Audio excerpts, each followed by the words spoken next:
आचार्य विद्यासागर जी महाराज, उनकी दीक्षा हुई।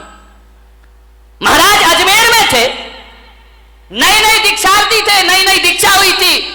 बड़ा प्यारा प्रसंग है उनका। और जब उनके पास एक विद्वान पहुंचा, विद्वान ने देखा महाराज की आदत है, नेचर में है, स्वभाव में है, कोई बनावटी जीवन नहीं है उनका, ध्यान रखिए, सिर उनका झुका रहता है, शुरू से ही झुका रहा, कभी नजरें उठाकर नहीं देखे। पंडित गए, विद्वान गए, पोथी पत्रा लेकर, महाराज, महाराज कुछ नहीं बोले। क्या बोले? हमारे जैसे हो तो बात भी कर ले, वो तो बोलते ही नहीं। गए, बोले महाराज, उस समय नए नए दीक्षार्थी थी, नई नई दीक्षा हुई थी, 23-24 साल के रहे होंगे महाराज। उन्होंने कहा कि महाराज नंगे हो गए, कपड़े उतार दिए, कुछ शास्त्र मास्त्र पढ़े हैं कि ऐसा ही आगम पढ़ा है? महाराज कुछ नहीं बोले। अरे समय सार पढ़ा है? महाराज कुछ नहीं बोले। बोले बस कपड़े उतार के बैठ गए, रोटियां मिल रही हैं समाज की, आराम से जय जयकार, ख्याति लाभ। समय सार पढ़ाया आपने? जब 3 बार उसने बोला तो महाराज ने कहा अब तो जवाब देना जरूरी, अब बहुत ज्यादा पानी सर से ऊपर हो रहा है। उन्होंने कहा बोलो पंडित जी, क्या बोलना चाहते हो, क्या पूछना चाहते हो? उन्होंने कहा समय सार पढ़ा है। महाराज ने कहा तुमने पढ़ा है? बोले हाँ। बोले कितनी बार? बोले 108 बार। बोले 108 बार समय सार पढ़ लिया? बोले पढ़ लिया। आचार्य से पूछा आपने पढ़ा है? महाराज ने कहा पंडित जी हमने तो 108 बार नहीं पढ़ा है, हमने 1 बार पढ़ा और कपड़े उतर गए, और तुम 108 बार पढ़ रहे हो और आज तक कपड़े उतारने की सुध नहीं है, आज तक संन्यास की बात नहीं आ रही। क्या पढ़ा है तुमने? हमने 1 बार पढ़ा और जिंदगी बदल गई।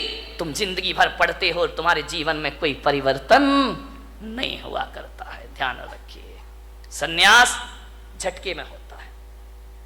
जिस दिन भाव बने तुरंत फुरंत, प्री प्लान नहीं, आज नहीं। कई हैं लेंगे महाराज बुढ़ापे में दीक्षा ले लेंगे, अभी क्या पढ़ा बाद में ले। एक बच्चा मेरे पास आया, बोले महाराज मैं दीक्षा लेना चाहता हूं, आपके साथ चलूं? मैंने बच्चे को देखा, छोटा सा बच्चा था, बोले आपके साथ चलूं? मैंने कहा पक्का बता? बोले हाँ पक्का, मैं ब्रह्मचारी बनना चाहता हूं। बाजू में दादाजी खड़े थे 70 साल के, बोले महाराज इसकी बातों में मत आना। मैंने कहा क्यों, क्या हो गया? अरे बोले क्या पागलपन की बातें, ये इतना सा बच्चा कह रहा कि संन्यास लूंगा, दे मत देना महाराज। मैंने कहा क्यों? बोले छोटा है। मैंने कहा दादाजी तुम बड़े हो गए, तुम तो हो गए 70 की, अब तुम चलो। बड़े जाते नहीं, छोटों को जाने नहीं देते। अब करें तो करें क्या, विचार करिए। पहले का वो जमाना था, एक सन्यास लेता था तो उसके साथ 4-4 हजार लोग दीक्षा ले लेते थे। आज एक दीक्षा लेता है तो 4000 रोकने को खड़े हो जाते हैं कि काय को ले रिया है, पंचम काल है, क्यों बर्बाद कर रहा है, मत ले दीक्षा। वाह रे जमाना, जब बच्चा बिगाड़ते हो तो ख्याल नहीं आता, बिगड़ जाता है तो फिर महाराज तुम्हें याद आते हैं। ध्यान रखिए, सन्यास झटके की चीज, झटके की चीज। मन में भाव जगे, घर छोड़ देना। एक बात ध्यान रखना विठल भाई, विठला, घर, तुम ज्योतिषाचार्य हो ना, घर प्रवेश का तो मुहूर्त होता है। किसी ने मकान बनाया, वास्तु का मुहूर्त होता है, घर प्रवेश का मुहूर्त होता है, लेकिन किसी ज्योतिष ने घर त्याग का कोई मुहूर्त बताया है क्या? ध्यान रखना, घर प्रवेश का मुहूर्त है लेकिन घर छोड़ने का कोई मुहूर्त नहीं हुआ करता है। जब तेरी डोली निकाली जाएगी, बिन मुहूर्त के उठा ली जाए। घर छोड़ने का कोई, जिस दिन घर छोड़ दो वही शुभ मुहूर्त हुआ करता है, इससे ज्यादा शुभ मुहूर्त दुनिया में कोई दूसरा। सन्यास के भाव आए तुरंत ले लेना, देर मत करना, कल पर मत डालना, आज ही कर लेना, अभी कर लेना, छोड़ देना घर। ध्यान रखिए, मान्यवर, दान तुरंत, भाव बने तुरंत बोलो। घर में गए तो भाव ऐसे गिरेंगे, ऐसे गिरेंगे जैसे आसमान से बिजली गिर गई हो तुम्हारे भावों में। ध्यान रखिए, दान के भाव तुरंत ले। आत्महत्या भाव बने, कौन बोला तुरंत कर लेंगे महाराज? ध्यान रखिए, आत्महत्या करने वाला सोचे कि चलो यार आज नहीं कल मर जाएंगे, वो आदमी कभी मरने। महिलाएं रोज बोलती हैं मरती थोड़ी है। ध्यान रखिए, विचार करिए, विचार करना, सोचना है। आत्महत्या करने वाला सोचे आज नहीं कल मर जाए, वो कभी मरने वाला बेईमान आदमी। लेकिन मेरा आपसे एक निवेदन है, बड़ी विनम्रता के साथ, दान और सन्यास की बात हो तो तुरंत कर लेना, और मरने के विचार आए तो कल पर टल देना कि आज नहीं कल ये काम करेंगे, आज अभी हमें बहुत जीना है। जिंदगी को जियो, मरने के भाव कभी मत बनाए, जियो कितने भी कष्ट आ जाए। सीता ने 1000 कष्ट सहन किए, मरने के भाव नहीं लाई, ध्यान रखना, कभी नहीं लाई, कष्टों को सहन करने लगी। मैना ने, राम ने, बुद्ध ने, महावीर ने, पारसनाथ ने 1000 कष्ट सहे, लेकिन मरने के भाव उनके अंदर कभी नहीं आए। जिंदगी को पूरी जिंदा दिली से जियो। मैं अपने जीवन की घटना बताता हूं। जब मेरा 2003 में चतुर्मास 3 या 4 में इंदौर में हुआ, और जब मेरा चातुर्मास इंदौर में हुआ, मेरे दोनों घुटने खराब हो गए। मुझे सीढ़ियां चढ़ने में परेशानी होती। लोगों ने, डॉक्टरों ने कहा कि आप आहार में सीढ़ी मत चढ़िए, नीचे कमरे में आहार लीजिए। एक पूना के डॉक्टर थे, डॉक्टर संचेती करके, घुटने के मास्टर थे, अब हैं नहीं, मुझे नहीं मालूम। उनसे मेरी जांच हुई पूना में, MIR कराई घुटनों की। उन्होंने कहा घुटने खराब हैं आपके, इन्हें चेंज करना पड़ेगा। मैंने कहा उस समय मैं कितने साल का रहा होऊंगा, 35, 36, 37, 38 साल का। उन्होंने कहा आपके घुटने चेंज होंगे। मैंने कहा घुटने चेंज होने का मतलब है ऑपरेशन, और ऑपरेशन का मतलब है इस्तीफा, रिजाइन तो देना ही पड़ेगा। दिगंबर मुनि ऑपरेशन तो करा नहीं सकता है, अस्पताल में एडमिट नहीं हो सकता है। इसका मतलब है कि मेरी बरसों की तपस्या बेकार हो जाएगी। उन्होंने कहा आप ध्यान रखिए। मैंने कहा नहीं कराऊंगा ऑपरेशन तो बोले घुटने हैं, घिसते जाएंगे, घिसते जाएंगे, घिसते जाएंगे। जो घुटने 20 साल चलना है वो 10 साल में खत्म हो जाएंगे, आप चल नहीं पाएंगे। आप आसन लगा के ना बैठे। मान्यवर, जो आप मेरे कमरे में यहाँ पे देखते ना, मैं इस पर बैठा हूं, ये मेरा शौक नहीं है पैर में, इसलिए मुझे इस पर बैठना पड़ता है। बाकी सिंहासनों से हमारा कोई मोह नहीं हुआ करता है, ये समाज की व्यवस्था है। उन्होंने कहा कि पैर मोड़ के नहीं बैठना, तकलीफ होगी आपको। तकलीफ इतनी बढ़ी, इतनी बढ़ी, इतनी बढ़ी, इतनी बढ़ी 2007 तक कि मुझे बिहार करने में दिक्कत होने लगी। पैरों में भयंकर दर्द रहता। मेरा 2007 में सूरत चतुर्मास हुआ। वहां से मैं पावागढ़ के लिए गया, तीर्थ यात्रा करने के लिए। और जैसे ही पावागढ़ पहुंचा, 3500 सीढ़ियां पावागढ़ की, गुजरात में। मैंने कहा इतनी सीढ़ी मैं कैसे चढ़ूंगा। तो मैंने विचार किया कि कल सुबह भक्ति करके, पाठ करके मैं जाऊंगा पावागढ़, नीचे वाली सीढ़ी पे खड़ा होकर उस तीर्थ की वंदना कर लूंगा। मेरे पैरों में इतनी ताकत नहीं है।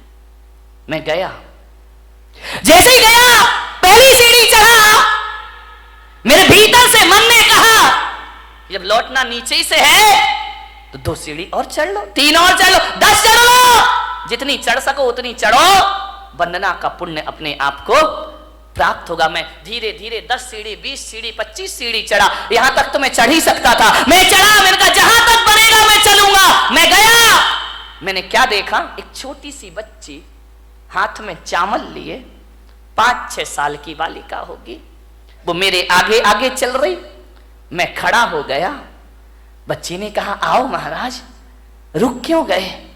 मैंने कहा बेटा मैं नहीं चढ़ पाऊंगा ये पहाड़। अरे बोले आओ महाराज, कोई दिक्कत नहीं है, मैं चल रही हूं ना। छोटी सी बच्ची तुतलाते हुए बोली मेरे पीछे पीछे आओ। मैंने कहा वाह रे, सारी दुनिया मेरे पीछे चलती है, ये बच्ची कह रही मेरे पीछे पीछे आओ। मैंने कहा चल बेटा मैं चलता हूं। चलते गए, बोले आओ महाराज आओ। बच्ची खेलते खेलते सीढ़ियां चढ़ती गई, मेरे पीछे, मैं उसके पीछे पीछे चला गया। जैसे ही गया, मेरे मन ने कहा कि बच्ची क्यों नहीं घबरा रही है 3500 सीढ़ियों से, मैं क्यों घबरा रहा हूं 3500 सीढ़ियों से।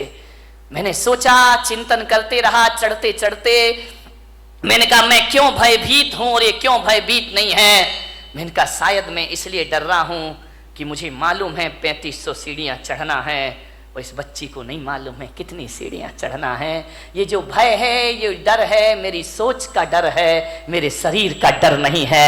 मैंने कहा ये बच्ची है, ये नहीं सोच रही कि अज्ञात भय नहीं है इसको, आगे क्या होगा ये बच्ची नहीं जानती है, वर्तमान में जीती है, ये चढ़ने का आनंद ले रही है, इसे नहीं मालूम पहाड़ कितने ऊंचे हैं। मैंने कहा चलो, जब एक 5 साल की बच्ची चल सकती है तो मैं क्यों नहीं चल सकता हूं, मैं भी चढ़ूंगा। लेते गई वो बच्ची, महाराज आइए पधारिए।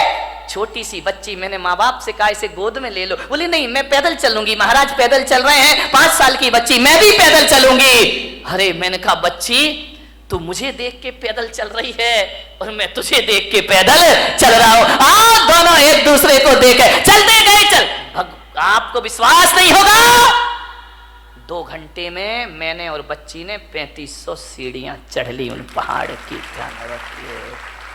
जो कभी 2nd फ्लोर में आहार में जाना नहीं चाहता था, 3500 सीढ़ियां चढ़ी। किससे चढ़ी मेरे भाई? ना कोई मंत्र, ना कोई ताकत, ना कोई शक्ति, हौसले बुलंद रखिए। मैं वहां पर चढ़ा शाम के वक्त, रात्रि विश्राम वहीं हुआ और सुबह ऐसे उतर के आ गया।